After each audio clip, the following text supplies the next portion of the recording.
4 years ago, my family, like so many families in this country, who are trying to find a good home for our aging parents, were struggling to do so.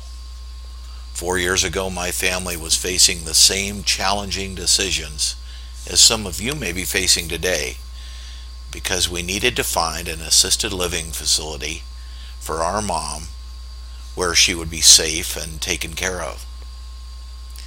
I was the only one of our family members who lived in Henderson, Nevada, where my mom had retired a number of years before. And our challenge was that all my brothers and sisters lived in different parts of the country.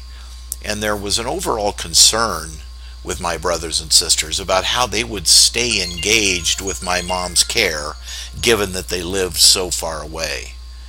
My business commitments caused me to travel away from Las Vegas quite a bit, so I wasn't going to always be the best source of current information about how mom was doing. When my brothers and sister and I started looking for an assisted living community for our mom where she could be comfortable and enjoy her life, we really had no idea whatsoever of what questions to ask or even what our options were.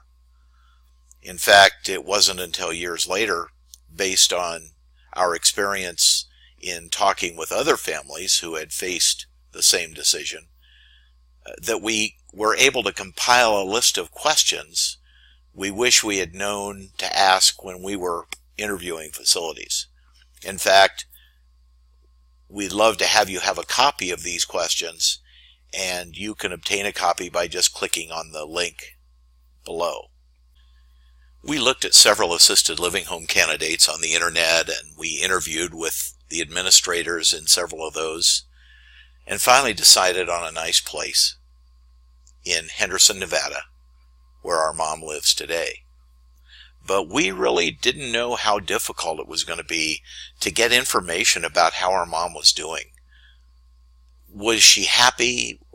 Was she finding new friends? Was she engaging in activities? Was she having any conflicts with other residents? Because our mom was always fiercely independent. And most importantly, how was her memory, which had been failing over the last couple of years? And had she fallen? Because occasionally she fell, and we were worried about that.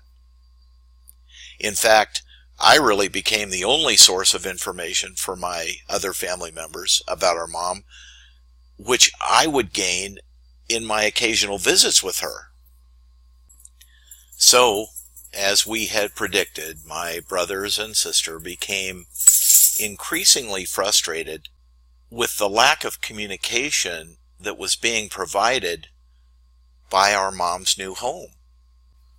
So, 3 years ago, together with some very talented Salesforce.com developers on my team, we began the design and build of a system that we now call CareShare Manager. CareShare Manager was designed from day one as a family-friendly system that would allow any family member to access information about their loved one at any time they wished over the internet. The collection of this information would largely be driven by the interaction of the community staff with our mom or someone else's relative, and the observations that the staff made would be pretty reliable indicators of how she was doing. By the way, if you want to see how your family could stay engaged using CareShare Manager, just click the family community icon below and we'll take you through some of that functionality. And by the way, good luck in your search. We know it's a difficult time, but we also know that it can be very successful when you trust in an assisted living facility that puts your loved one first.